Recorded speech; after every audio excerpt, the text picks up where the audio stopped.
Good morning. Topic for today is the graph of a cosine function. The cosine function looks like this, but my hope is that you have some questions like, why does it start up here when x is 0 and y is 1? Why does it change directions when we get to here? Why are the y values stuck between -1 and 1? In other words, why is the range -1 to 1? What happens with this arrow and some others? Or less formally, well, first, why does a line look like a line? Why does y equals 3x look like a line? To see why, we would take some x values, like we take x equals 1, we plug it in for x, 3 times 1 is 3, so when x is 1, y is 3, we plot the point. When x is 2, we go plug a 2 in for x, 3 times 2 is 6, and we plot the point. I know this is old news for all of you, and we graph the line. Looks like that. Of course, you all know how to multiply. If you did not know how to multiply, none of this would make sense. Keep that in mind when we look at the cosine function. It's important when we're looking at this that we realize this x is not the same thing as this x over here. This x is an input of an angle. So, for example, it could be 90 degrees that we input for this x right here. That would go along with a point on the circle over here. This x is the x-coordinate for the point on the circle over here. So in this case, the x we're talking about right now is the x-coordinate for this point, which is 0. So again, this x and this x are not the same thing. They're not equal to each other. So back to our cosine function. Same ideas with the line. Let's take an x value. There's 90. We'll go plug this in. Of course, we could type cosine of 90 on the calculator, but that doesn't really give us an idea of why it looks like it does. It's important that you see where those numbers come from. If we plug a 90 in for x, we could go over to our little circle over here.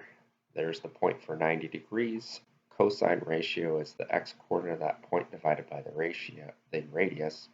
The x-coordinate is 0, the radius is 10, so the cosine ratio is 0, and we plot the point. Again, when the x is 90 degrees, the point on the circle is here, and the cosine ratio is 0. Let's go back here and plug a 0 in for x.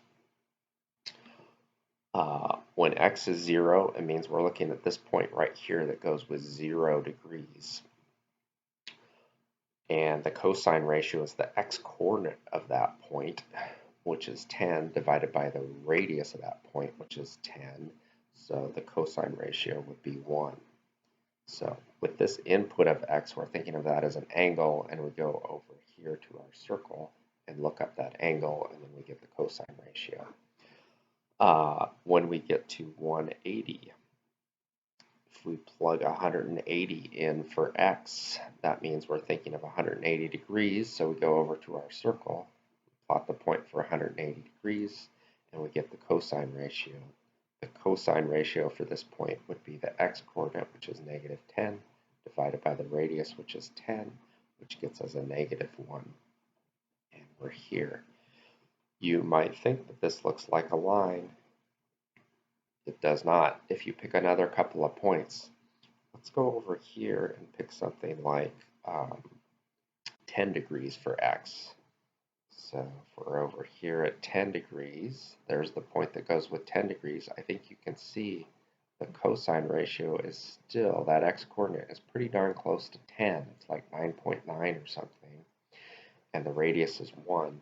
So when our input is here, that radius is, that cos ratio is still very, very close to 1, probably even closer than I drew it. You could fill some more points in, and as you do, you'll see that it sort of takes the shape that we saw before. But that's the idea is, it starts up here because when the input is 0, that means we're thinking of an angle of 0, and the cosine ratio for this point is 1, an x-coordinate of 10 divided by a radius of 10. As the angle starts to increase, the x-coordinate decreases. So as the angle increases here, the x-coordinate decreases, so the cosine ratio also decreases. As we get to 90 degrees here and keep turning, the cosine ratio is now going to be negative because the x-coordinates for these points in here are negative. So that's why we are seeing this graph drop below the x-axis here. By the time we get to 270, the x-coordinates are positive again in here.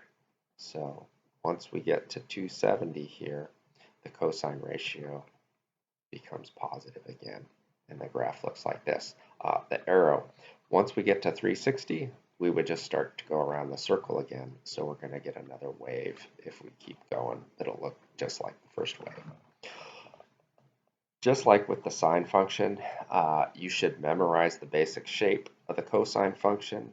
The basic shape is, making a complete mess of this, apologies. The basic shape of the cosine function is this, and if you do something like this, it would just shift the cosine wave up 5 units. If you do something like this, that's the amplitude. It just would vary from the midline by 3 units instead of varying by the midline by the 1 unit that we see here. And that's it for the